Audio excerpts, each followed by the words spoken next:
हाँ, हम लोग लास्ट टाइम क्या सीखा है last time? Anybody can explain expansion what wall. Was the topic? Expansion valve and उसमें क्या क्या सीखे? कौन से टाइप के सीखे हुए हम लोग expansion walls? Capillary tube. Capillary thermal expansion wall, electronic expansion wall, हम्म automatic wall, low pressure float wall, high pressure float wall. Okay good. So आपको मालूम पड़ गया कैसा चलता है, क्या चलता है, उसके एडवांटेज डिसएडवांटेजेस Yes, जो sir. भी है। So today we will move on to heat exchangers. So what are the heat exchanger that we use in our vapor compression cycle?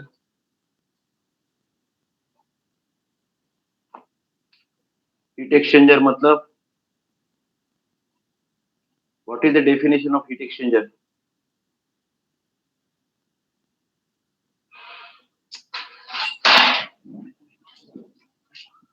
Hello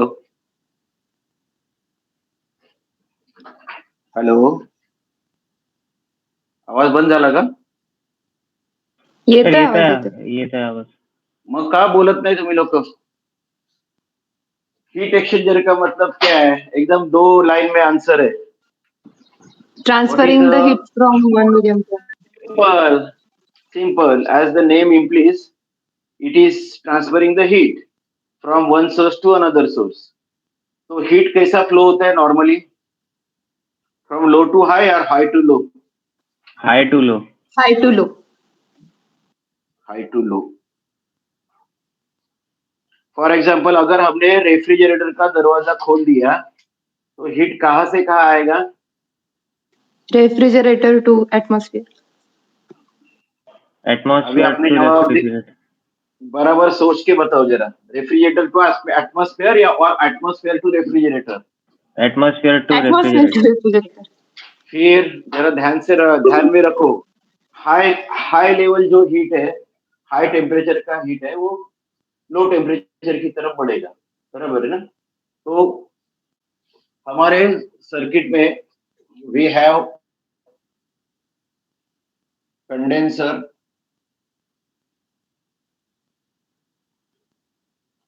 and evaporator. This is evaporator, this condenser, expansion wall, and this is a compressor. So let us start with the condenser today. We'll try to finish the condenser and evaporator today. Let us see. तो condenser क्या काम करता है?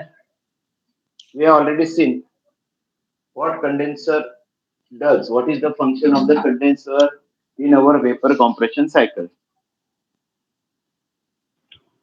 Hello. Sir टू Without fast condense. यार। Sir टू आप condense. जो भी है ना, जो भी जवाब है फटाफट दे दो, गलत है तो भी दे दो। तो देखो जवाब फास्ट देने से क्या होगा, अगर आपके मन में आपका अगर जवाब गलत है तो आपको मालूम पड़ जाएगा। कभी भी स्पीकर ने पूछा ना, कहाँ पे भी जाओ आप, कोई भी सेमिनार में जाओ, so what ever you feel you should give the reply instantly. उससे क्या होता है, ऐसा डरने का नहीं कि भैया मेरा गलत हो गया तो क्या होगा, गलत हो गया थोड़े फांसी पे चढ़ाने वाले हैं। हाँ, बट लेकिन अगर आपका गलत है तो आपके माइंड में वो हमेशा के लिए रहेगा, और आपका गलत है वो अगर बाहर आएगा तो आपको सही क्या है वो आपके माइंड में चला जाएगा। So whenever you are asked you should instantly reply, let it be wrong, कोई कोई फर्क नहीं पड़ता आपको, कोई मतलब आपको कोई nobody is going to insult you और nobody going to abuse you. Okay, so condenser में तीन फंक्शन होते थे, हमने देखे थे, if you remember properly. What were those three functions of the condenser? Anybody remember that? अभी ये मालूम पड़ गया, हम लोग इसके ऊपर अभी बात कर रहे हैं, ठीक है? तो थोड़ा सा ये बोर्ड छोटा पड़ता है ना, इसके लिए। What are all those three functions that we seen when we were studying? Sir, to change the phase of refrigerant from That is one part, हाँ हाँ। gas That to. is what is called actual condensation process, बराबर है? Yes, yes sir. But और दो function कर रहा था, और दो फंक्शंस कर रहा था, वो क्या था? What were those two functions of the condenser? आपको ये सब जो सीखा है वो याद रखना है, आपको भूलना नहीं है, क्योंकि आप पिछला भूल जाओगे तो आगे कुछ समझ नहीं पाओगे। So what were all those three functions? Anybody remember? Enthalpy थोड़ा कम कर, एंथैल्पी कम करता है। हमने क्या देखा था, हमने यहाँ पे पहला काम क्या था, वो क्या कर रहा था, पहले डी सुपर हीटिंग करता था, याद है? उसके बाद कंडेंसेशन करता था, उसके बाद क्या, सब कूलिंग। सब कूलिंग करते, पढ़े हुए हैं ना, याद है क्या, भूल गए? मैंने ही पढ़ाया हुआ है, मेरे को याद है, मैंने ये सब सीखा है आपको। हाँ, आपकी वो रिफ्रिजरेशन साइकिल याद है, R22 की साइकिल थी, तो आपका एंटरिंग टेम्परेचर सुपर हीटिंग कहाँ से करता था, 170 डिग्री फ़ारेनहाइट से लेके 110 तक करता था। वो साइकिल, आप एक साइकिल है ना, हमेशा याद रखो। तो मैंने जब ये सीखा है वो एक साइकिल के ऊपर ही सीखा है, तो पूरा क्लियर होता है पिक्चर। उसके बाद क्या होता है, कंडेंसेशन 110 डिग्री को होता है, उसके बाद क्या होता है 110 डिग्री टू 96, उसका सब कूलिंग होता है, बराबर है? ये हमने पढ़े थे, if you remember correctly, this is suppose to be Fahrenheit. Okay, तो ये तीन फंक्शन अगर हम लोग को करने हैं, तो कंडेंसर का साइज डेफिनेटली इवापोरेटर के साइज से बड़ा होना चाहिए। आप मानते हो ये? Hello? Yes, sir. Yes. So always in any system you will have condenser at least more than 1.25 times than the evaporator. Okay, तो ये जो हीट निकालनी है उसको तीन टाइप के फंक्शन करने हैं, क्योंकि जैसे हमने देखा, अगर आपका इनलेट का जो गैस है अगर वो सुपर हीट होता है, तो जहाँ पे हम लोग वो वहां पे सुपर हीट कर रहे हैं, वो पूरा हीट इसको निकालना है। तो मेरा अगर कंडेंसर का साइज सही नहीं रहेगा, अगर मैं इवापोरेटर जैसा ही कंडेंसर लूंगा, तो क्या होगा, मेरा सिस्टम पूरा बिगड़ जाएगा। ओके, सो कंडेंसर बेसिकली क्या करता है, आपका जो सिस्टम का जो हीट है वो एटमॉस्फेयर को, अगर वो एयर कूल्ड कंडेंसर है तो क्या करेगा, वो जो हीट है it will go to atmosphere. अगर हमारा वाटर कूल्ड है तो ये क्या करेगा, टू पानी को हीट देगा। आपने देखा हुआ है ना वाटर कूल्ड कंडेंसर और कूलिंग टावर वगैरह देखा हुआ है? किसने देखा नहीं है cooling tower? Hello hello, cooling tower किसने देखा नहीं है?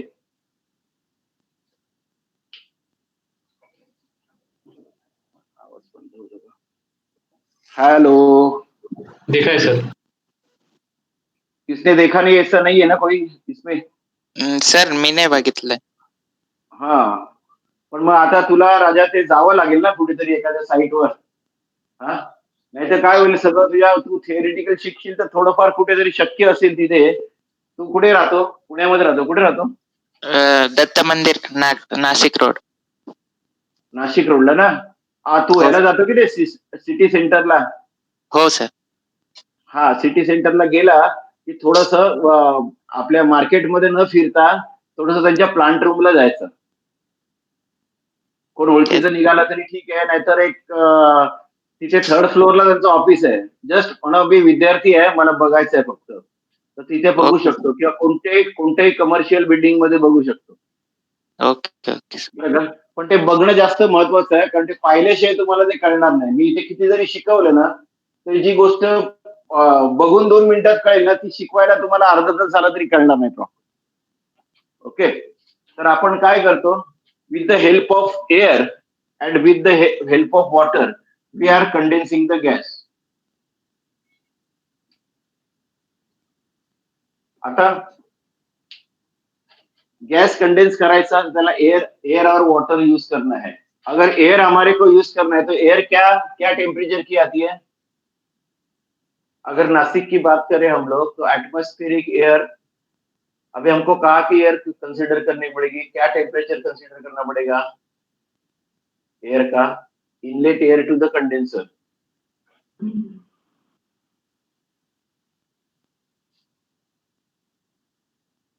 Hello. Yes, sir. हाँ, एयर कूल कंडेंसर है या इनलेट है कंडेंसर को, तो टेम्परेचर क्या रहेगा एयर का? एटमॉस्फेरिक टेम्परेचर क्या रहेगा एयर का? 42 degrees. 42 degree centigrade.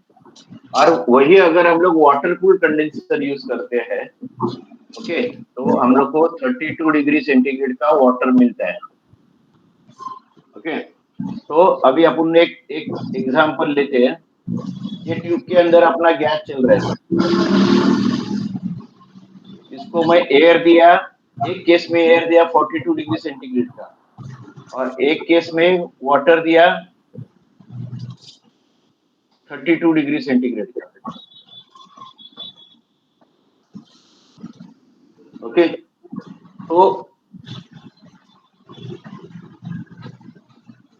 तो ये जब भी कंडेंस होगा तभी लिक्विड का टेम्परेचर क्या रहेगा? ये ट्यूब दिखा है हमने कंडेंसर का, उसके अंदर आपका गैस जा रहा है, और आप एक केस है कि जहाँ पे आप एयर दे रहे हो उसको, और एक केस है उसको वाटर दे रहे हो। तो पहले तो अपन ये देखते हैं कि 42 डिग्री इनलेट का हमने एयर दिया, तो आउटलेट क्या होगा अपना? 52 डिग्री सेंटीग्रेड। और अगर वाटर दिया तो उसका आउटलेट टेम्परेचर होगा maximum 36.5 degree centigrade to 38 degree centigrade. Okay, तो अभी सवाल ये है कि ये दो केस में लिक्विड, जो आउटपुट में लिक्विड आ रहा है उसका टेम्परेचर क्या होगा? जो लिक्विड को हमने कंडेंस किया है, जो गैस को कंडेंस होकर लिक्विड में कन्वर्ट हुआ है, उसका टेम्परेचर हायर कौन से केस में होगा? कौन से केस में वो लिक्विड का टेम्परेचर हायर, ऊपर वाले केस में होगा या नीचे वाले केस में होगा? एयर कूल में होगा, इसमें होगा, करेक्ट। ओके, इसमें हायर टेम्परेचर होगा। अभी आगे जाके सोचते हैं, अपना इवापोरेटर टेम्परेचर 5 डिग्री सेंटीग्रेड था, 4.4, जो 40 डिग्री फ़ारेनहाइट हमने बोला था, बराबर है? 40 degree is equal to 4.4 degree centigrade. तो हम लोग को ये जो है 52 सॉरी एयर का टेम्परेचर हो गया। तो अभी ये जो लिक्विड आ रहा है, उसका टेम्परेचर भी कितना होगा? ऑलमोस्ट 55 होगा। एयर कूल कंडेंसर से जो लिक्विड बाहर आ रहा है उसका temperature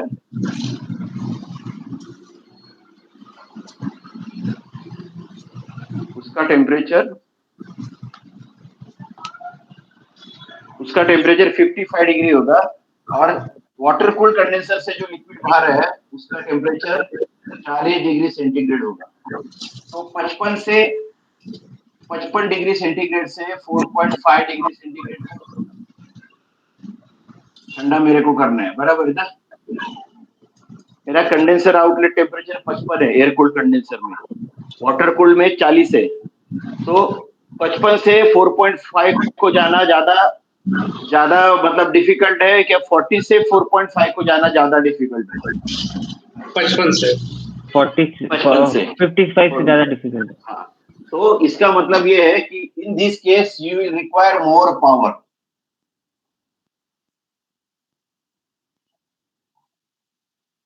and this will require a less power. Reason मैं आपको बता रहा हूं कि अगर मैं एयर कूल्ड कंडेंसर यूज करता हूं तो मेरा 42 डिग्री का इनलेट है, इसके लिए मेरा जो लिक्विड टेम्परेचर आ रहा है कंडेंस होके दैट इज 55 डिग्री सेंटीग्रेड, और मेरे को ये इसको अल्टीमेटली 4.5 डिग्री को ठंडा करना है इवापोरेटर में। वैसे वाटर कूल्ड में मेरा 32 डिग्री का पानी मेरे को मिलता है, जो कूलिंग टावर से आता है पानी 32 डिग्री तक ठंडा रहता है। वो अगर मैं पानी देता हूँ तो मेरा जो वाटर का आउटलेट टेम्परेचर है that will be ranging between 36.5 and 38 degree centigrade, but जो लिक्विड आउटपुट मिलता है मेरे को वो 40 डिग्री का मिलता है। तो 40 डिग्री से 4.5 डिग्री तक जाना, यहाँ पे मेरे को पावर कम लगता है और यहाँ पे पावर ज्यादा लगता है। क्लियर है? तो नॉर्मली जब भी किसी किसी कस्टमर ने अगर आपको ये लिख लिया गया आप लोगों ने? हेलो? Yes, sir. तो किसी आदमी ने आपको एडवाइस के तौर पे पूछा, मैं क्या बोल रहा हूँ सुनो, आप एसी के डीलर नहीं हो. As an AC engineer, if somebody ask you for which system should I go, air cooled or water cooled, तो क्या होगा? आपका जवाब होगा वाटर कूल्ड कंडेंसर. क्यों? क्योंकि ये जो दो केस हमने दिखा है, so water cooled condenser will save your around 28 to 30% of the energy. अगर आप कोई भी कंपनी का कैटलॉग देखोगे चिलर का, तो you can make it out from catalogue itself. अगर उसमें दिया होगा KW कितना लेता है वो, या कोई भी आप कंप्रेसर का जो अभी जैसा देखो, उस दिन अपना एक बोलने करेगा, ये डैनफोर्स कंप्रेसर का एक सॉफ्टवेयर है नेट पे, कूल सिलेक्टर करके. You can download that. उसका लिंक मेरे पास अभी है नहीं, but you can play store में अगर आप टाइप करते हो डैनफोर्स कंप्रेसर या डैनफोर्स का software, so you will get it from there. Sir मैं लेता हूँ, तो उसको मैं अगर वाटर कूल में यूज करता हूँ, तो मेरा लगभग 28 to 30% मेरा पावर सेविंग हो जाएगा.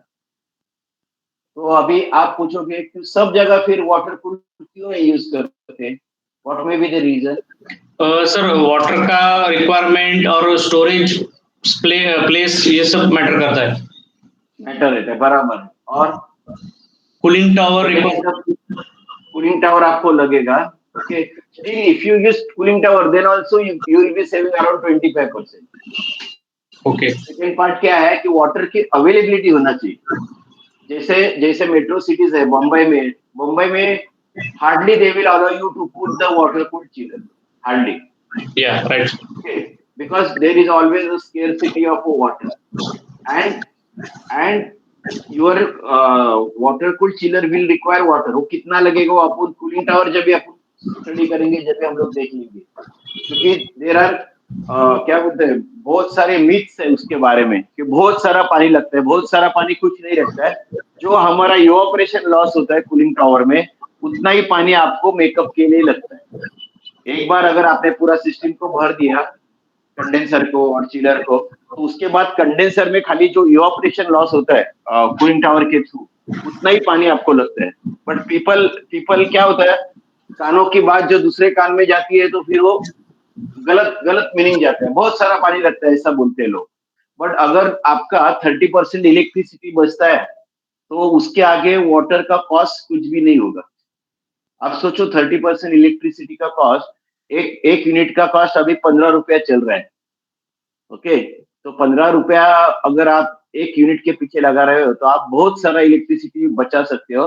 और उसके आगे वाटर का जो कॉस्ट रहेगा, कॉर्पोरेशन का जो भी बिल रहेगा, it will be very negligible. Yes. तो हम लोग ये बात कर रहे थे, फिर सब जगह क्यों नहीं यूज करते? एक तो quality of the water, availability of the water, और सबसे इंपॉर्टेंट बात क्या है कि जब भी हम लोग वाटर कूल कंडेंसर यूज करते हैं, normally it is a shell and tube type of condenser. ये शेल है और इसमें ऐसे वाटर लाइन्स जा रहे हैं. पानी यहाँ से आ रहा है, ये आपको बाहर जा रहा है. ओके, ये बाजू में उसके ये, और रेफ्रिजरेंट यहाँ से आ रहा है और यहाँ से लिक्विड होके बाहर जा रहा है.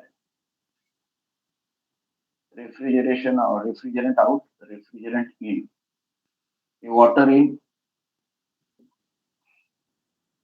एंड इसमें ट्यूब. मैं एक ट्यूब दिखा है, there are so many tubes. I have shown you one tube just for understanding purpose.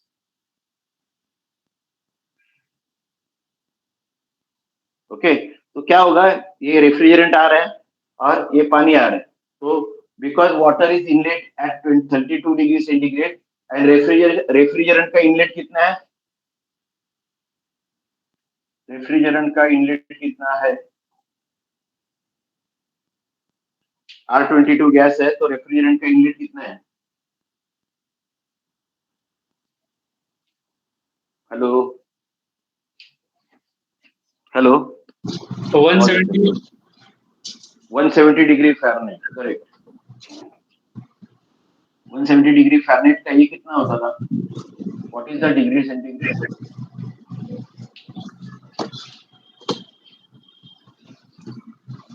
करो कैलकुलेटर पे करो। 170 का कैसा करोगे? 170 माइनस, हेलो, सर 79.4, ठीक है, तो राइट? लगभग 80, let us assume 80 degree centigrade. 80 degree inlet हो रहा है और आउटलेट कितना हो रहा है? अभी अभी वाटर कूल्ड है तो ये आउटलेट 40 डिग्री सेंटीग्रेड हो रहा है, तो लगभग 40 डिग्री का ड्रॉप यहाँ पे हो रहा है, जो हमने देखा है डी सुपरहीटिंग, कंडेंसेशन एंड सब कूलिंग। ओके, ये आपके समझ में आ रहा है? ये ट्यूब है, इसके अंदर पानी जा रहा है, इसको अपन एनलार्ज करेंगे तो कैसा दिखेगा? ये ट्यूब है आपका, ये पानी जा रहा है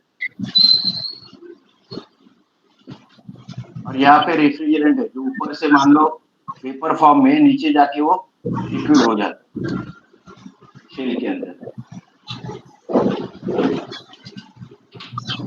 तो depending on the what is the condensing medium used, so we can have the condenser types as a water cooled and air cooled. Sir screen दिसत नाहीये. अरे पडली स्क्रीन, माझा फोनच अच्छा. ओके.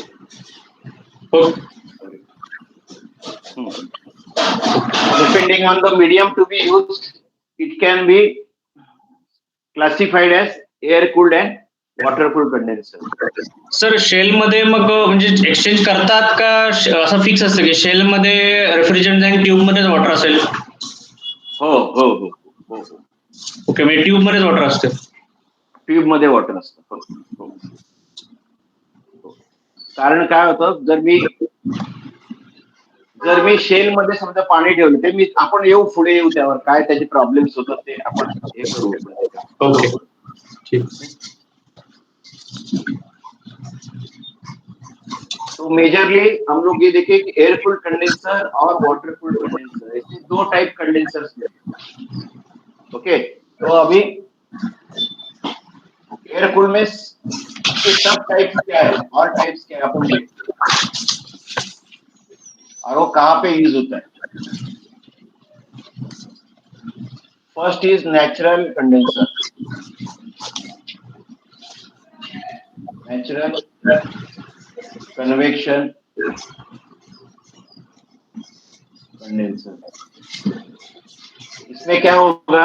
आप लोगों ने पुराने फ्रिज देखे हुए क्या? पुराने फ्रिज को पीछे जाली आती थी, that was nothing but natural convection condenser. देखा हुआ है? रेफ्रिजरेटर के पीछे ऐसी जाली आती थी. Yes sir. That is the condenser. So that is natural convection condenser. तो अभी आपको क्या करना पड़ेगा कि आप जिस रूम में वो रेफ्रिजरेटर को रख रहे हो और ये रूम आपका वेंटिलेटेड होना चाहिए. Then only that condenser will work properly. बराबर है ना? तो नॉर्मली हम लोग जब भी किचन में जब भी रेफ्रिजरेटर रहते हैं तो किचन की कम से कम एक खिड़की ऐसी होनी चाहिए जो खुली है, which is open to the atmosphere. क्योंकि अगर गर्मी का सीजन है और आपके सब अगर रूम के खिड़की डोर सब अगर बंद है तो हीट ट्रांसफर होगा नहीं. And condenser heat transfer is मतलब बहुत बहुत ही इंपॉर्टेंट है. जब तक हीट ट्रांसफर नहीं होगा आपको कूलिंग मिलेगा नहीं और जो सिस्टम है वो सब क्रिटिकल स्टेज में पहुंच जाएगा. बराबर है? तो नेचुरल कन्वेक्शन कंडेंसर जो है हमारे रेफ्रिजरेटर में हम लोग यूज करते हैं. ओके, तो वहां पे क्या है? बेयर कंडेंसर ट्यूब है, ऐसे उसको बंटी ट्यूब बोलते हैं. It has got some alloys of MS. It is not pure MS, क्योंकि हम लोग प्योर एमएस ये करेंगे तो वो रस्ट होके खराब हो जाएगा. It is alloy, that is called a Bunty tube. Bunty tube, तो उसके ऊपर एटमॉस्फेयर का बहुत कुछ असर पड़ता नहीं. If you look at that, it is painted with a black paint, but it doesn't get rusted. So refrigerant will pass through these tubes, and due to atmospheric air movement जो रहती है हमारे घर में हवा का, उससे ये कंडेंस करेगा. Clear? So next is our force air circulation. Next condenser type is force air.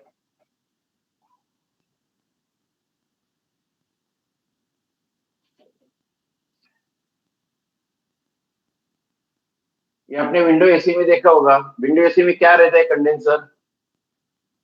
ऐसे आपके एल्यूमिनियम के फिन्स रहते हैं और उसके अंदर ये कॉपर ट्यूब जाता है. देखा है ना window AC, split AC? Yes, sir. Normally they call it as a radiator.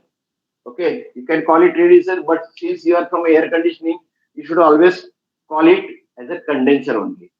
So you have this fins over there, और उसके अंदर मेरा 3/8 का ट्यूब है. जो भी ट्यूब्स आपके हाफ के, depending on the size of the system, you can have 3/8 tube also, half tube also, then 5/16 tube also, if it is a very small.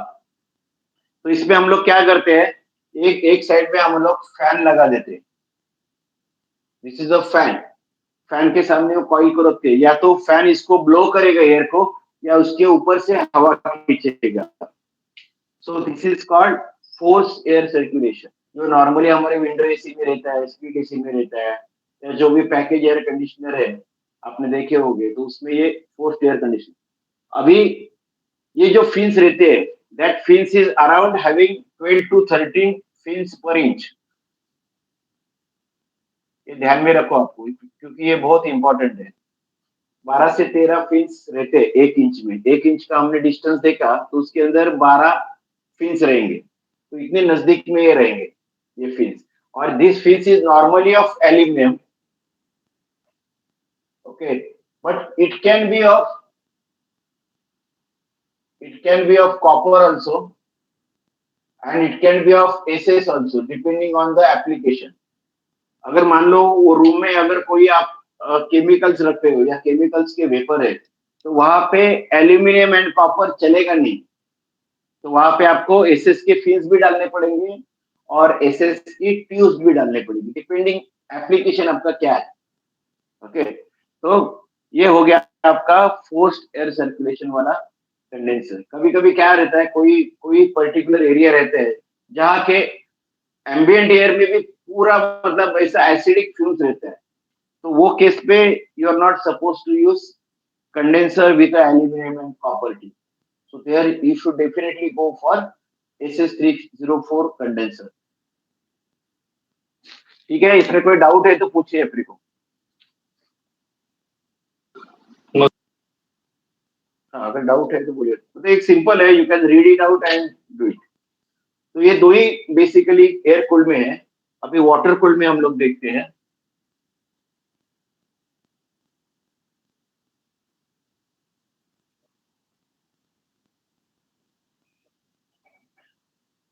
Water cooled में क्या है, पहला तो है आपका ट्यूब इन ट्यूब.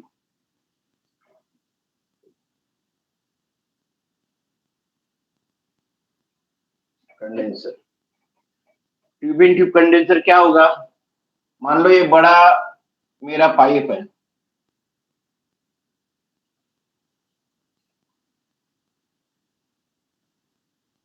ओके, तो इसके अंदर मैं एक छोटा पाइप डाल रहा हूं यहां से, और वो इसके अलावा जो ये है उसका ये आउटलेट है, ये इनलेट है, और ये आउटलेट है, ये इनलेट है. इसमें रेफ्रिजरेंट जाएगा और इसमें से पानी जाएगा. तो रेफ्रिजरेंट इनलेट आपका वेपर है, ये जब तक यहाँ तक आएगा यहाँ पे लिक्विड हो जाएगा, और ये आपका पानी चल रहा है. तो this arrangement is called tube in tube kind of water cooled condenser.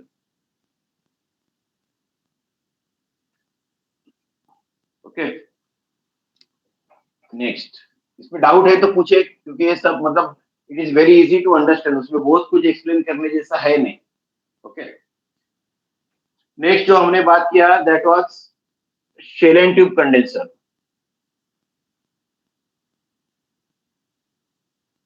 Shell and tube condenser जो मैंने अभी आप ड्रॉ किया था ना थोड़ी देर पहले, मैं फिर ड्रॉ करता हूँ। Yes. ये आपका शेल है। ओके, यहाँ से रेफ्रिजरेंट इनलेट हो रहा है, यहाँ से रेफ्रिजरेंट आउटफ्लो हो रहा है, और इसके अंदर there are so many tubes, copper tubes normally. Why we use the copper in refrigeration system? Sir heat transfer अच्छा होता है कॉपर में। हाँ, उसका copper is the best conductor of heat, and we are doing air conditioning is nothing but transfer of heat.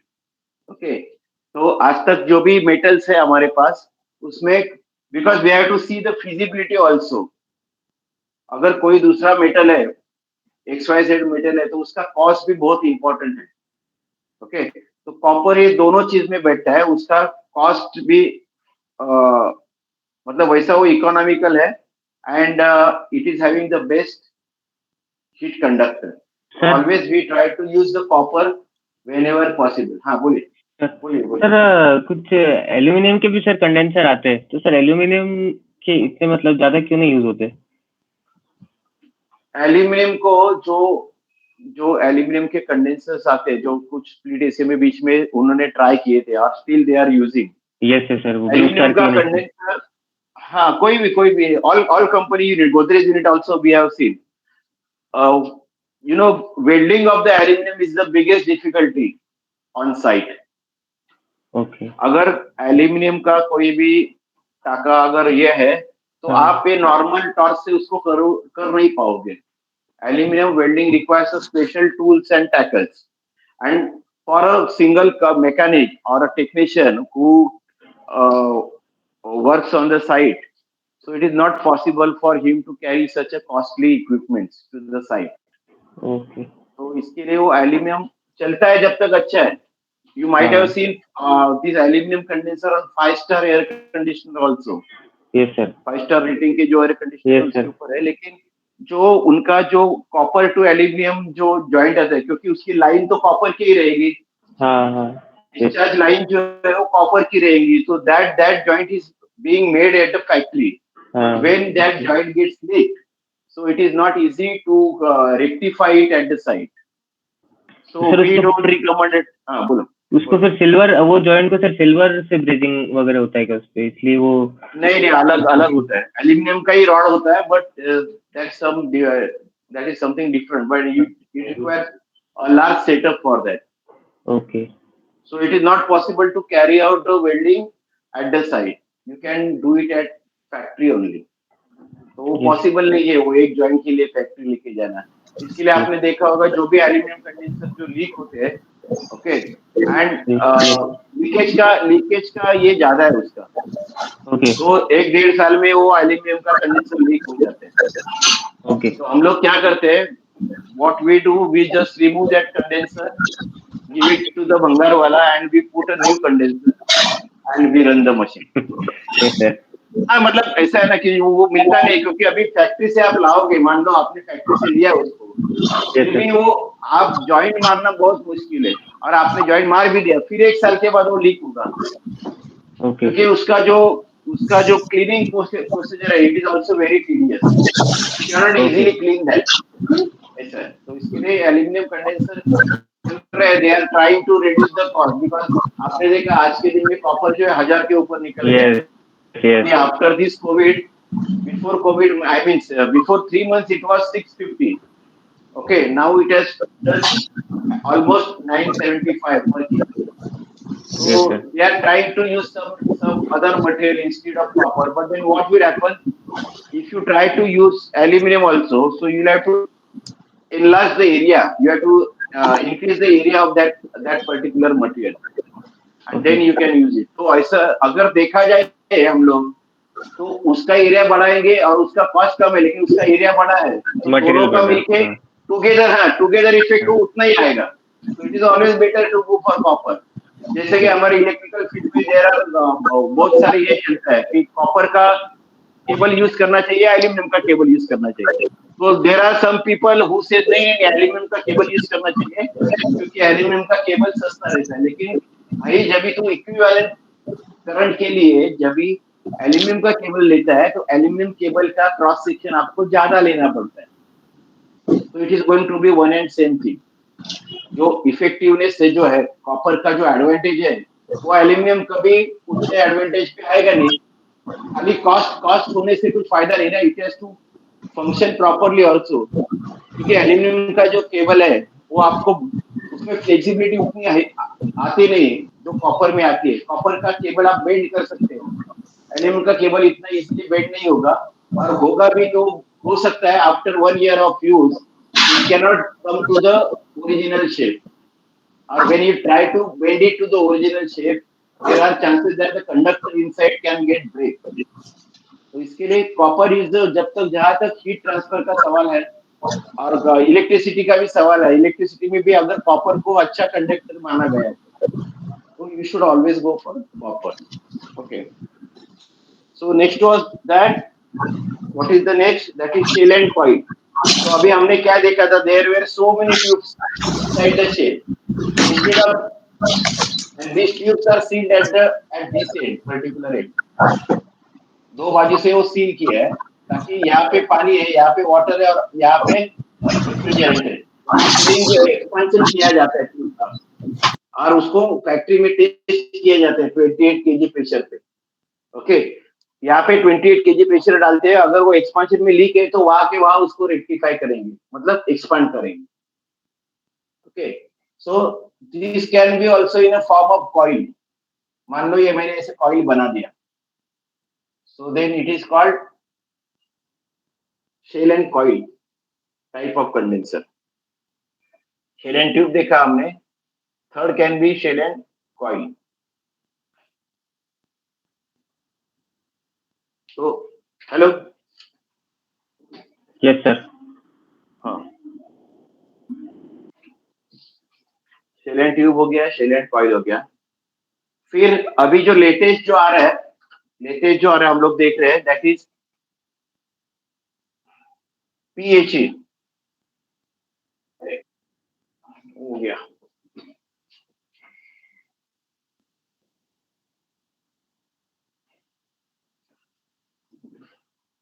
Plate heat exchanger. अभी आप बहुत सारे जो नए मशीन्स है उसमें पाओगे तो they are using plate type heat exchanger. What is plate type heat exchanger? they are having corrugated plates inside the condenser। मान लो ऐसे प्लेट्स रहते हैं एक दूसरे को लगा के। एक प्लेट में क्या होता है, नीचे से रेफ्रिजरेंट आता है, ऊपर निकल जाता है। बाजू के प्लेट में क्या होता है, ऊपर से पानी आता है, नीचे निकल जाता है। ये रेफ्रिजरेंट है, ये वाटर है, फिर ये बाजू वाला फिर रेफ्रिजरेंट है। तो they are trying to have a heat exchange through the layers. ये जो प्लेट के अंदर इंटर प्लेट जो डिस्टेंस रहता है दैट इज हार्डली 2 mm। ये दो प्लेट के अंदर जो डिस्टेंस है वो 2 mm का रहता है। एक प्लेट में रेफ्रिजरेंट नीचे से आते ऊपर निकल जाता है, एक प्लेट में पानी ऊपर से आते नीचे निकल जाता है।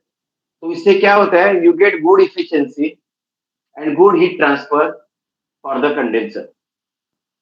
ओके, तो लेकिन ये जहां पे हम लोग यूज करेंगे as a condenser, whenever you are going to use this plate PHE as a condenser, वहां पे आपको एक दिक्कत है, आपका पानी अच्छा होना चाहिए। क्योंकि whenever there is heat transfer from hot surface, जो पानी में जो भी स्केल्स रहेगा वो वहां पे डिपॉजिट हो गए हीट ट्रांसफर के ऊपर। अगर इसके अंदर स्केल डिपॉजिट हो गया तो ऑलरेडी वो 2 mm है, अगर 0.5 mm का भी अगर स्केल हो गया तो ये कंडेंसर से पानी जाएगा ही नहीं। रेफ्रिजरेंट में स्केल आने का कोई चांस नहीं। रेफ्रिजरेंट का जो बाजू पे सरफेस है, समझ रहे क्या आप लोग मैं जो बोल रहा हूँ? मैं थोड़ा ट्यूब निकाल के दिखा रहा तो आपको लगे। ये हमने एक ट्यूब देखा था, इसके अंदर वाटर है और यहाँ पे रेफ्रिजरेंट है। तो ये पानी जो जब भी जा रहा है तो जो पानी का स्केल रहेगा ना, वो ये ट्यूब को अंदर से चिपक जाएगा। तो हम लोग को ये जो periodically maybe once in a 3 months we have to carry out a descaling operation. What is descaling? That is removal of scales. हमने पानी कितना भी अच्छा लिया तो भी उसमें जो पानी पीने का है, जो नॉर्मल ड्रिंकिंग वाटर है, उसमें स्केल्स रहते हैं। And depending on the various location, जैसे हम लोग गांव खेड़े में जाते हैं तो वहां पे वो पानी जो रहेगा वो बहुत हार्ड वाटर रहेगा, तो उसमें स्केल्स ज्यादा रहेंगे। तो इसके लिए whenever we suggest the chilling unit, water cool chilling unit, so if it is a मतलब विलेज एरिया रहेगा कोई, क्योंकि वहां के पानी का क्वालिटी अच्छा नहीं रहता है, so we don't suggest them to go for a water cooled chiller, क्योंकि वो बार बार आपको हर महीने में almost every month you have to descale the condenser, and descaling condenser is maybe around 8 hours job, and maybe for that time customer will not be able to use that machine। तो उसको 8 hours का, उसको मतलब 8 hours मतलब एक पूरा दिन को उसको रेस्ट देना है, he cannot use that machine. So ये सब चीज को देखते हुए हम लोग विलेज एरिया में वाटर कूल कंडेंसर सजेस्ट करते नहीं, या प्लेट हीट एक्सचेंजर में अगर आपका सिटी एरिया में भी plate heat exchanger is not recommended, because जो भी हम लोग, हमको जो कॉर्पोरेशन का जो पानी आता है उसमें भी स्केल्स रहते हैं, but it is in a dissolve condition. So हम लोग क्या करते हैं, उसको फिल्टर करते हैं, या अभी अपने आरओ के मशीन से उसमें हम लोग वो पूरा निकाल देते हैं उसके, क्या, बट जो नॉर्मल जो पानी रहता है जनरल वाटर, तो उसमें भी स्केल्स रहते हैं। So we in India it is highly impossible to use pH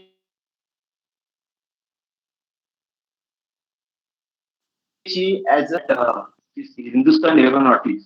It was manufactured by one of the manufacturer from Bangalore.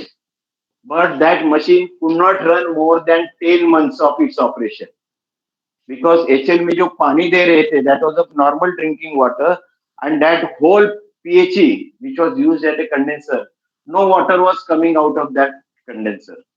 So hence no heat transfer was taking place and machine was tripping on a high pressure. So whenever you use plate heat exchanger, is the best heat exchanger available in the market as on today. But you have to see what quality of water you are using over there. Very important. So this was all about water cooled condenser. There was third is there that we called evaporative condenser. हाँ बोलिए। हाँ विचार कौन सुबह बोलते का? हाँ विचार ना, अरे काय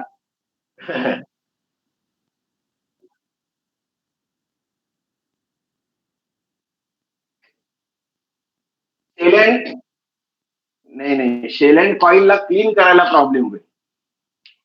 शेल अँड कॉइल जो आहे ना, यू कॅनॉट क्लीन इट। हा राऊंड असेल ना या टोकाला, ही जी कॉइल आहे ना, मी एक कॉइल दाखवतो तुम्हाला काढून, ही अशी पाण्याची कॉइल आहे आणि हे शेल आहे बाजूने, बरोबर आहे? तर तुम्ही हे साफ कसं करणार?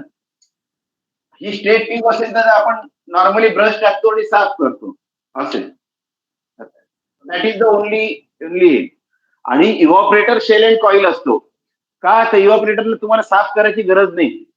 इव्हॉपरेटर मध्ये जेव्हा आपण हे करतो त्याच्यामध्ये काय म्हणतो आपण, त्या इव्हॉपरेटर यूज करतो आपण शेल अँड कॉइल वाला, तेव्हा कॉइल मध्ये तुमच्या रेफ्रिजरंट असतं, रेफ्रिजरंटला काही साफ करावं लागत नाही, ओके। पण त्या बाहेरच्या सरफेसला पण बऱ्याचदा तुम्ही पाहिलेलं आहे, कारण मी I have handled 2 or 3 cases where we have to throw out that evaporator also, because what used to happen, whatever water they were using, scales म्हणा किंवा इतर काही गोष्टी येऊन तो इव्हॉपरेटर चोक झाला त्या साईडला, शेल साईडला, शेल मध्ये पाणी चाललंय पण इव्हॉपरेटर चोक झाला, असं झालं। त्यामुळे ते हे नाही करत। तो इव्हॉपरेटिव्ह कंडेन्सर क्या होता है? Evaporative condenser, what is evaporative condenser? It is normally use for the ammonia machines. एक मिनिट होल्ड करा जरा।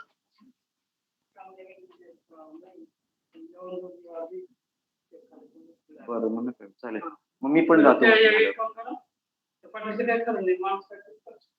होगा का झालं होगा बरं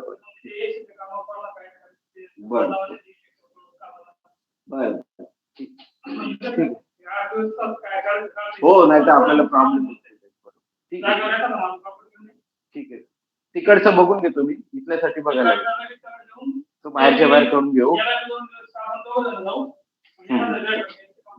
हो हो करू चालेल बरं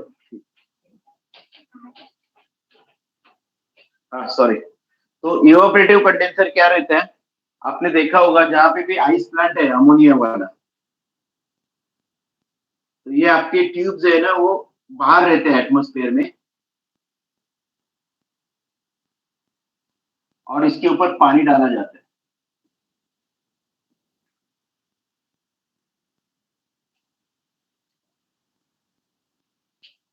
ऊपर से पानी है और नीचे से ये हवा यहाँ पे फैन भी लगा सकते हैं ऊपर से पानी गिर रहा है नीचे से फैन से हवा आ रहा है तो there is combination of water cooled and air cooled पानी गिर रहा है इसके लिए उसको हम लोग वाटर कूल्ड कर सकते हैं और हवा आ रहा है नीचे से हवा ऐसा सक होके आता है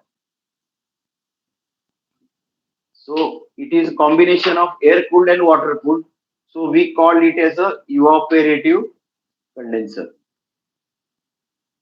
ठीक है आइस प्लांट में नॉर्मली ये यूज होता है अगर आप अमोनिया के आइस प्लांट पे जाओगे तो you will find this types of condenser sir तो अभी हम लोग हाँ बोले सर ये इवापोरेटिव कंडेंसर की एफिशिएंसी नॉर्मली अपने कंडेंसर से ज्यादा ही होगी ना सर क्योंकि इसमें ज्यादा होगी तो सर ये हम लोग अभी उसके ऊपर आते हैं वेट हम लोग मैं आगे वही ले सुना रहा हूँ आपको ये तीन इसको अगर हम लोग को कंपेयर करना है तो let us compare 1 by m इसमें से सबसे सस्ता कौन सा होगा एयर कूल्ड आप ही जवाब दोगे एयर कूल्ड सस्ता होगा बराबर है सबसे महंगा कौन सा होगा इवापोरेटिव सिंपल तो आपके जेब को क्या परवड़ेगा ओके और आपका एप्लीकेशन क्या बोलते हैं yes sir that will decide what type of condenser you should use okay yes sir second thing इसमें से सबसे ज्यादा क्लीन करने में दिक्कत किसको होगी shell and tube water cooled नहीं इवापोरेटिव साफ करने को क्योंकि ये जो है ना बेयर ट्यूब है आपको बंदे को जाके पॉलिश पेपर लेके हर ट्यूब को आपको पॉलिश करना पड़ेगा वाटर कूल्ड कंडेंसर जो शेल एंड ट्यूब था उसमें क्या है हम लोग क्या करते हैं नॉर्मली वी सर्कुलेट सम जो भी उसके क्लीनिंग सॉल्यूशन है उसको 2 घंटा हम लोग उसमें घुमाते हैं और बाद में there is a round brush जो ट्यूब के अंदर ऐसा जाएगा पूरा ऐसा ये ब्रश होगा सर्कुलर ब्रश होगा वो ट्यूब के अंदर जाएगा और हम लोग उसको एक टाई राउंड बन के आगे पीछे करते जैसे हम लोग अपने टूथ को ब्रशिंग करते हैं ना वैसे के वैसा वो ब्रशिंग हो जाएगा so it is very easy but to clean the evaporative condenser it is very difficult how you can clean this odd shape you have to take that particular scraper or maybe polish paper and person has to go to each point of this and then only the surface can be cleaned okay second part अगर air cooled condenser सस्ता है लेकिन efficiency wise सबसे अच्छा कौन सा होगा evaporative efficiency wise evaporative correct तो ये जो एडवांटेज एंड डिसएडवांटेजेस है आपके सिस्टम पे क्या चलता है वो आपको डिसाइड करना है अगर आपको फर्स्ट कॉस्ट अभी कभी क्या है डिपेंडिंग ऑन द कस्टमर कोई कस्टमर ऐसा रहता है आपने देखा होगा if you are handling the customer कोई कस्टमर ऐसा रहता है जिसको see there are two types of cost one is the capital cost when you are buying any equipment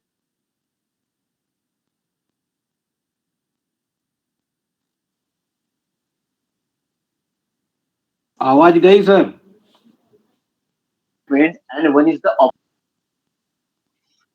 कोई भी कस्टमर जो भी कोई इक्विपमेंट लेता है there are two types of cost one is the fix cost जो भी हमारी कैपिटल कॉस्ट जो है जो परचेस कर रहा है इक्विपमेंट उसकी कॉस्ट और एक होती है उसकी ऑपरेटिंग कॉस्ट तो कोई कस्टमर जो है they will focus on a first cost उसको क्या है शुरू में कॉस्ट कम चाहिए उसके पास बजट का कंस्टेंट रहता है सो आपने उसको कितना भी माथा फोड़ी करके उसको बताया कि भैया please go for water cooled chiller he will not listen listen to, उसको क्या है, उसके जेब को क्या फॉरवर्ड है, उसके हाथ में he has got limited resources, limited money in hand, so maybe he will be interested in capital cost low रहेगी चलेगा मेरे को, और ऑपरेटिंग ज्यादा रहेगी चलेगा, ऐसा रहता है। कोई कस्टमर क्या सोचता है, मैं इक्विपमेंट एक ही बार ले रहा हूँ और मेरा इक्विपमेंट अगर 24 घंटा चलता है तो मेरे को ऑपरेटिंग कॉस्ट वो जो भी इक्विपमेंट है उसकी ऑपरेटिंग कॉस्ट कम आनी चाहिए।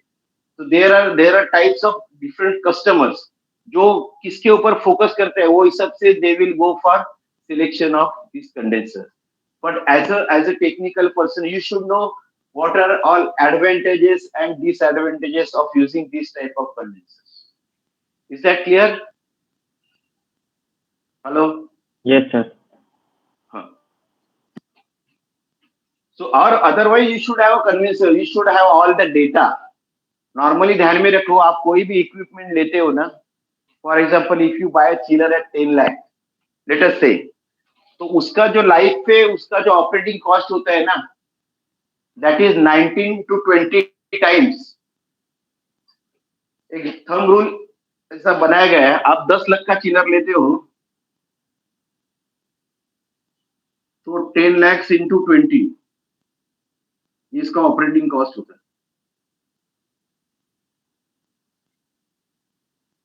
10 lakhs into 20 कितना होगा? हेलो, 10 lakhs into 20,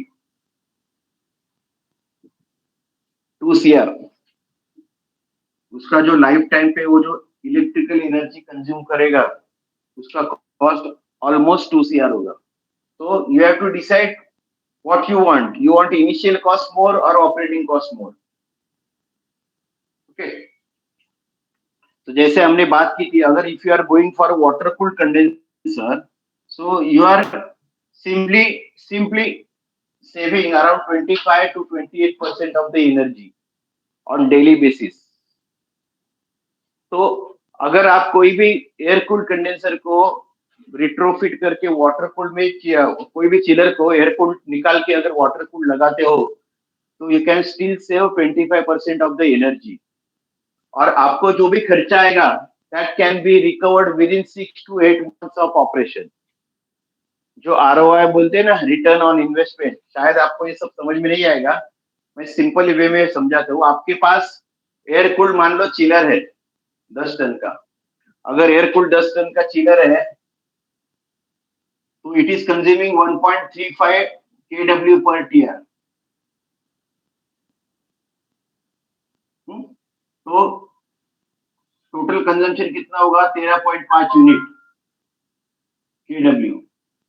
अगर ये चिलर आपका 24 घंटा चलता है तो कितना यूनिट लेगा? 13.5 into 24, 324 यूनिट जाएंगे दिन को। यही अगर चिलर मैं वाटर कूल्ड में लेता हूं, क्योंकि ये कस्टमर को ये आप समझाना चाहिए, तो it is taking 1 kW per TR, so it is consuming 10 kW, so within 24 hours it is going 240 units kWh। तो आपका दिन में सेविंग कितना हो गया? 84 यूनिट्स मल्टीप्लाइड बाय 15 रुपया,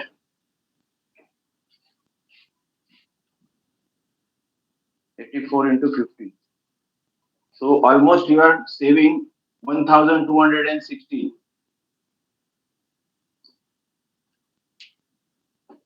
per day if you are running that chiller for let us say 365 days। क्योंकि आप 24 घंटा चला रहे हो, मतलब आपकी जो भी प्रोसेस रहेगी it will be very critical process and you have to run that chiller for 365 days। तो आप ये देख लो कि कितना हो जाएगा, 1260 multiplied by 365, it will give you the value of 4,60,000। तो अगर आप इस एयर कूल्ड को अगर आप वाटर कूल्ड कंडेंसर डाल के देते हो कस्टमर को, and if you can show the saving, it will hardly cost you around 2 lakhs rupees only, 2 lakhs, 2.25 lakhs। And आपको साल में बच रहा है 4,59,000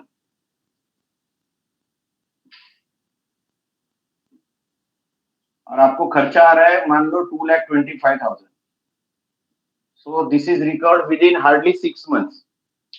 So you can take up a job simply by going to your existing customer and convincing him about all these things, and you can still get the job. Very easily you can convert air cooled chiller to the water cooled chiller. Even if you add cooling tower, there is no harm in the cost. समझ गए? अगर ultimately आपका 30% आपका बच गया तो उतना carbon footprints भी आपका कम हो जाता है. When you are saving the electrical energy, you are not saving for your pocket, you are saving in for the sake of nation also. Okay, तो आपको इनडायरेक्ट एडवांटेज वो मिल जाता है.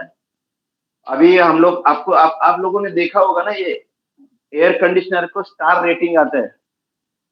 आप सब लोगों ने देखा हुआ है एयर कंडीशनर से. Normally for home appliances it is for geyser also, it is for refrigerator also, it is for air conditioner also, it is for iron also. Hello. Yes, sir. अरे सब हाँ तो बोलो ना हाँ. अरे सगळे जण एकदम शांत होऊन जाता काय, वो ऐसा कुछ करते नहीं ना आप. ये यहाँ पे फोन लगा दिया, वहां पे प्रेजेंट ही चल रहा है और दूसरे काम कर रहे हो, ऐसा कुछ होता नहीं ना. नहीं सर. हाँ तो ठीक है, क्योंकि वो देखा गया अक्सर ये छोटे जो बच्चे रहते हैं, हाँ लॉग इन करके रखते हैं. अब बेचारी वहां पे मैडम सिखाती रहती है और ये लोग मस्त एंजॉय करते हैं. हमारे मतलब रिलेटिव में हमने देखे हुए हैं, कोई बच्चे जस्ट लॉग इन करते हैं और बाकी दूसरा मतलब खेलकूद में बिजी रहते हैं. ऐसा नहीं होना चाहिए. तो आप लोगों ने देखा होगा स्टार रेटिंग का हमारा बात चल रहा था. You might have seen there are 3-star air conditioners, there are 4-star air conditioner and there are 5-star air conditioners. So which air conditioner will consume the less energy, 3-star or a 5-star? 5-star. 5-star. So they have not come up, still they have not come up with the chillers, but they are in a process. जो भी आपका factory से chiller बनेगा उसको particular rating दिया जाएगा, and it will be easy for a buyer to buy that particular equipment which is having a maximum star rating. क्योंकि अभी तक हमारे इंडिया में ये रूल नहीं है, कोई भी अपने को जैसा चाहिए वैसा चिलर बनाता है और बेचता है. But they are in that process, that be is there, so they are in that process. तो यहाँ तक समझ में आया जो भी हमने कंडेन्सर के बारे में सोचा. सुबोध वेळ झाली तर मला आठवण करा बरं का. किती वाजले? वेळ झाली तर मला जस्ट सांगा 5 मिनिटं आधी, तर मी हे करतो. थोडंसं राहिलेलं आहे फक्त.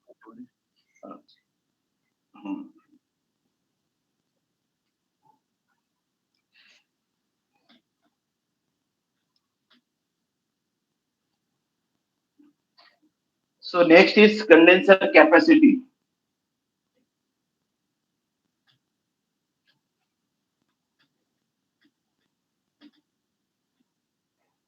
How you will find condenser capacity? Q is equal to A into U into TD.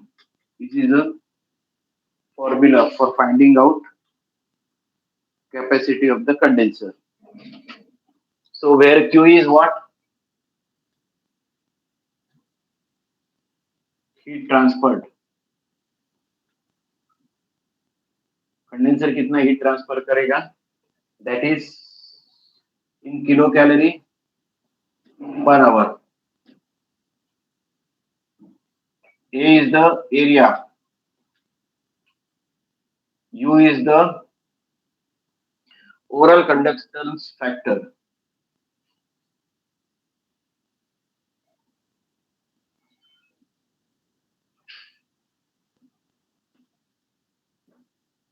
That is in what? That is again kilocalorie per hour per square meter per degree centigrade. And TD is what? Temperature difference.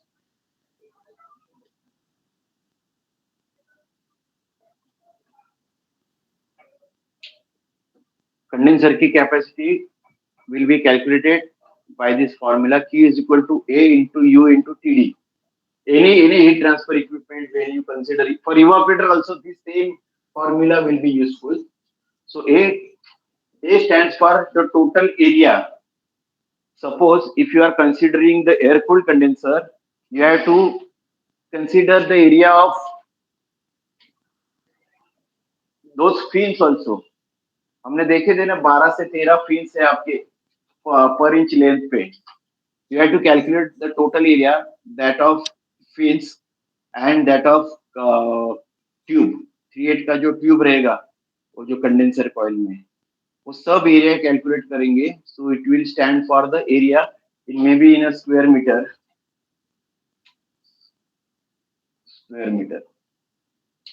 Okay, then U is the overall conductance factor.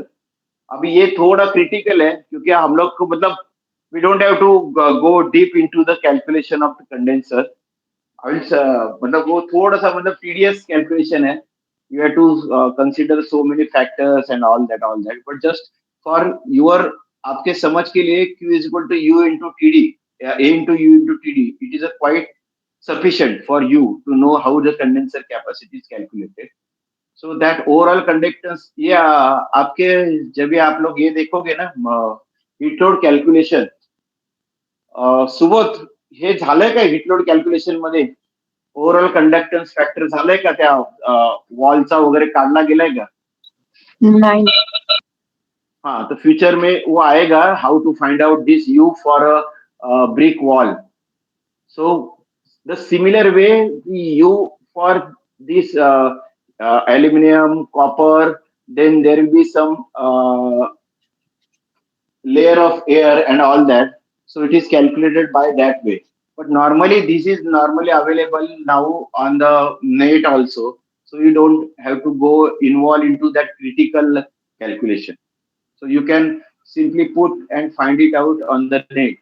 What is the overall conductance factor when you are considering this condenser made of aluminum and copper? TD is the temperature difference. Okay, that can be inert centigrade also.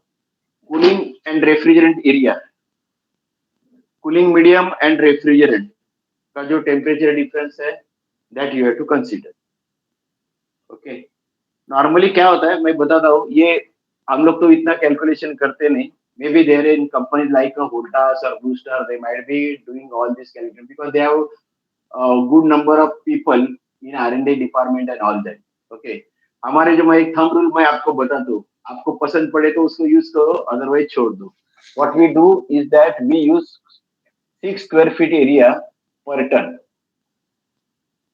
मतलब अगर आपने ये जो आपका coil है इसमें ये fins है और ये कॉपर ट्यूब है, 3/8 का कॉपर ट्यूब अगर है, 3/8 का कॉपर ट्यूब है और ये एल्यूमिनियम फिन्स है, फॉइल जो रहते हैं एल्यूमिनियम फॉइल और फिन्स रहते हैं. So we normally take 6 square feet per ton. So if you check any company pamphlet or catalog for air cooled chiller, so you will find they are nearly to this figure. उनका जो condenser जो coil रहते हैं ना ये इसमें रहता है. इसका मतलब क्या होता है, अगर मेरे को 10 टन का कंडेंसर यूज करना है तो I have to have a 60 square feet area of the condenser. 60 square feet area आना चाहिए. तो अगर मैंने ये रो अगर 4 कर दिए, इसमें 4 रो है, अपने को 60 स्क्वायर फीट एरिया चाहिए था, 4 रोज है तो ईच रो का एरिया आएगा 15 स्क्वायर फीट. सो आई मे सिलेक्ट 15 को हम लोग 5 बाय 3 कर सकते हैं, 5 फीट बाय 3 फीट और 4 row. Like this we are calculating as on date and we are getting a sufficient result. No doubt about any performance of the condenser at site. So this is just a thumb rule. You can go for a calculation, but normally that calculation is nobody is doing. Manufacturer आपको दे देता है, जो भी condenser coil आपको देता है वो बोलता है कि 10 टन के लिए आप ये कॉइल यूज करो, 15 टन के लिए ये कॉइल यूज करो, 2 टन के लिए ये कॉइल यूज करो. ठीक है. सो नेक्स्ट इज थोडंसं राहिलं, एक 5-10 मिनिटाचं राहिलेलं. So next is heat rejection factor, HRF factor or heat rejection.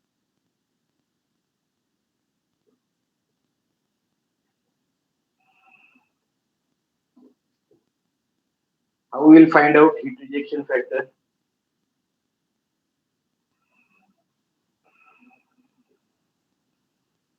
Total heat removed by condenser upon total heat absorbed by evaporator.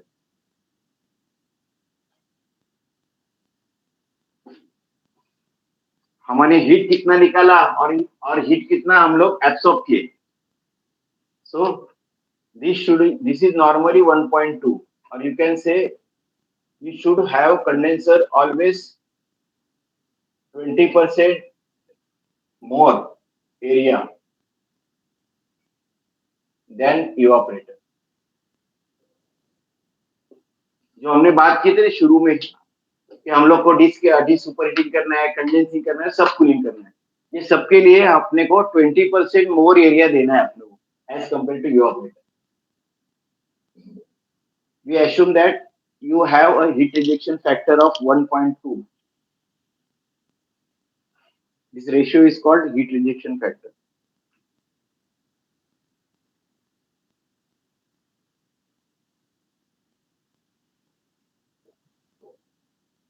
और अगर ये हीट रिजेक्शन फैक्टर बढ़ गए तो क्या होगा? कोई बताएगा? हीट रिजेक्शन फैक्टर बढ़ गए, हीट रिजेक्शन फैक्टर कभी बढ़ेगा?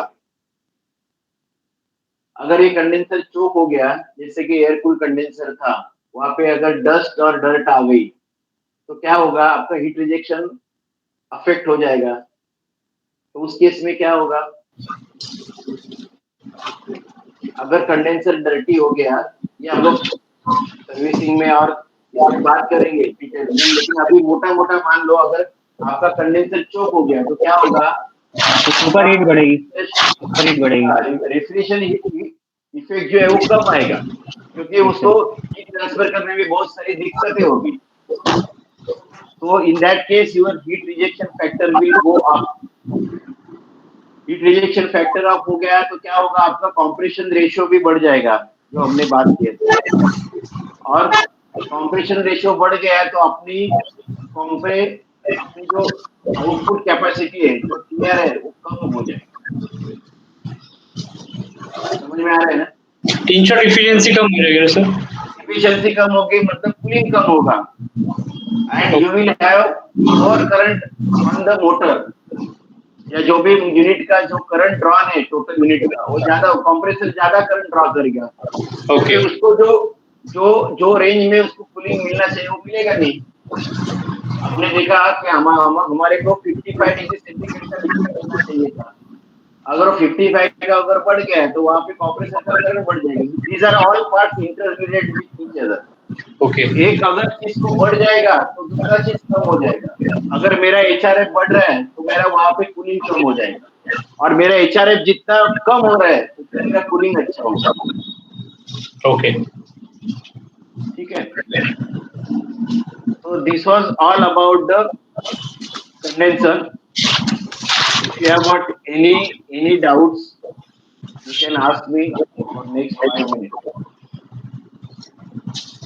So next time we'll go for the evaporators, and simultaneously we'll go for all the accessories what we use in a vapor compression cycle. जो भी हम लोग कंट्रोल यूज कर रहे हैं वो 1 by 1 हम लोग देखेंगे. यहाँ तक समझ में आएगा? कोई डाउट? No sir. ठीक आहे सुबोध, मग आज आपण इथे थांबू. हॅलो. हा ठीक आहे. आता यांचं होमवर्क काय दिला जात नाहीये. होमवर्क देताय का तुम्ही तुमच्या म्हणजे सरांच्या याच्यामध्ये होमवर्क येतो काय ना? अच्छा.